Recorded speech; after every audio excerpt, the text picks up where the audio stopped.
With all the uncertainty in the real estate market, is it time to own? Well, great news is, as you stay tuned, I'm going to unpack with my guest, Wes, whether it really makes sense or not. You're going to figure it out for yourself. His journey is going to give you some clues into what your journey might want to be. Moving forward with the Dekker Team. Moving forward together with the Dekker Team.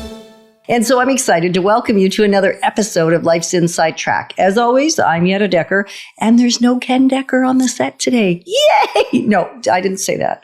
So instead, I have Wes Cunningham, an amazing client of ours that we've journeyed with since 2006. Which is pretty cool. And really what we're going to do on today's episode, like we do all of them, is we're going to share techniques, thoughts, tips, tools, and tactics that we all need. We all deserve. You, I, everyone. So we can turn our house into home, our families thrive, and we live the best life possible. So today we're going to consider, is it worth, with all the uncertainty, with the rising interest rates, with the trouble that's involved, with the maintenance that you have to do, with all that nonsense, are the benefits of owning real estate really worth it?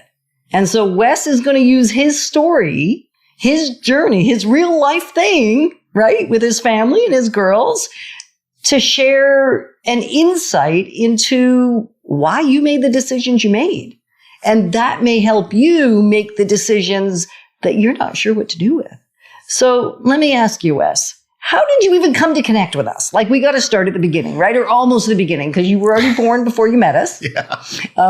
2006, yeah. May, I believe, because I think you moved into the house. Well, I know you did in June. Mm-hmm. I looked up when you took possession. So how did we even get connected? Right. So as a member of the military, I don't necessarily control when and where I move. And so really? Yeah, absolutely. That's hard. Huh? Well, it comes with benefits because I've seen more of the country than I think I would have otherwise. But at the same time, when it comes to moving, the government provided us with a certain amount of support to do that. And part of it was a list of realtors. And I think as we were thinking through this earlier, that it was almost random that we connected, because yours was a name on the list that we chose, and quite frankly, I'm grateful that it worked, because we've been, as you said at the beginning, we've been working together now for well over 15 years, coming on to 20 years where all this is concerned. And so, with a good experience with you, we've continued with your team, which I'm excited about too, right? Yes. Because it's been quite a journey, and we're not going to tell you all his journey on this episode. You're going to have to watch a future episode where Ken is actually going to take you down a journey with Wes around wealth and wealth building. This is more starting at the beginning, owning your first home, right? Because although it was 2006, you and Daphne came to Ottawa. Tell us why you bought this time instead of renting, since I just gave away that it was your first home that you owned. Well, it was, but it wasn't the first time I was involved in real estate. So I had spent, coming out of university, I had two previous postings where I decided to rent because of the what I'd call the financial maturity I was at the time. I didn't have the capital put together for a down payment at that stage. I wasn't comfortable with the other expenses that come with ownership. In the city that I was before Ottawa, so that was in Kingston, I met my wife, and we decided that we would continue our journey together with the purchase of a place here in Ottawa. And it was my first ownership. She had some experience with that prior to, but that was a very important point, a very decisive point in our life where we decided to together get into real estate, specifically by ownership. And you mentioned that Daphne had owned before. So how did the fact that she had owned, and I believe it was 2 different properties, right, and still currently owned one when you came. At that time, yeah. How did that influence, or how did that impact the thinking of actually still buying in Ottawa? So it helped us. It helped us to understand the risks associated, because unfortunately her first place didn't work well. There was a problem with the building of the condo that she had bought at that point in time, and so there were certainly challenges. And so coming into ownership again, and particularly a house that the sort of house that we bought, we were very conscious of those kinds of risks. So At the same time, we also felt that we had a financial maturity at that point in time where it was time to stop renting. It was time to move into a nicer place that we could, that fit within our means. And there'd be lots of opportunity to talk about where we were on that wealth journey later on. But moving out of the rental market and into the ownership market, the costs were roughly the same. The benefits were different in as much as that was now allowing us to take that monthly payment and turn it into an equity that we could exploit later on as we continued our wealth maturity. And you understood that already. I did at the time, not as well as I do now. And again, some of the work that my family and your family have done together has helped me to understand that more and better. But at the same time, we understood that rental had its place. And at that point and in that context, it was the right thing. But as we moved into this first Ottawa posting that we had together, that was the time for us to own.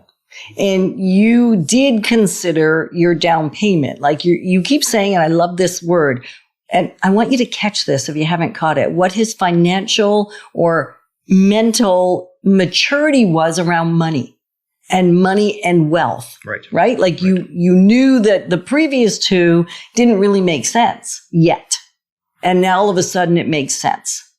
Correct? Absolutely. I had done a tour in Bosnia at that point in time, which meant regular pay with less responsibilities, less financial outlay. So I had collected some money at that point in time, and that could go towards the down payment that was required for us to move into that ownership market. Right, because you believe you're better to buy it without having to go with Central Mortgage and Housing Insurance or any sort of mortgage insurance, and rather purchase with 20% down. That was our goal. Your strategy.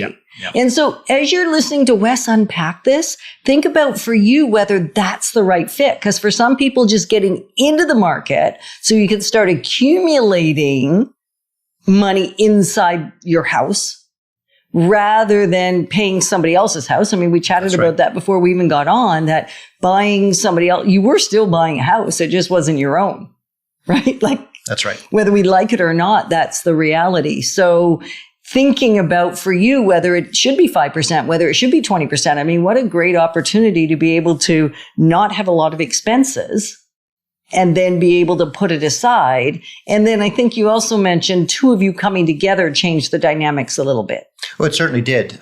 We were at that point in time where, a budding relationship and feeling that we felt that was a good thing for us to do together, and to put behind us some of the challenges that previous home ownership had presented to us, and face that with full understanding of the benefits that came with it together.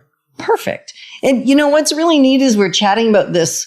Wes paid $260,000 for that house. I'm giving away your secrets here, but I told you I would. Yeah, it's round number. Approximately $260,000, round number, and put down approximately 20%. So about $50,000. So in that property, it was increasing in value from the day you bought it, as it turns out, based on a purchase price of $260,000. So I just want you to keep that thought in mind, right? So quickly, what would you recommend to somebody that's currently renting? What's their first step they need to do?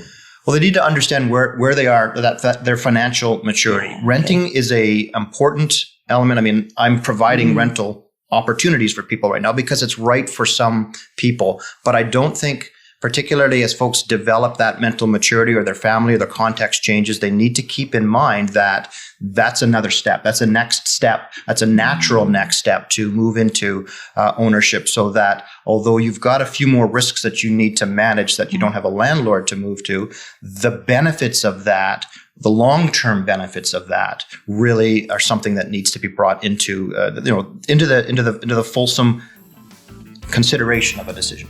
I love it. So we're grateful that we get to be your partners on the journey of wealth, wisdom, and worth. Moving forward with the Dekker Team. Moving forward together with the Dekker Team.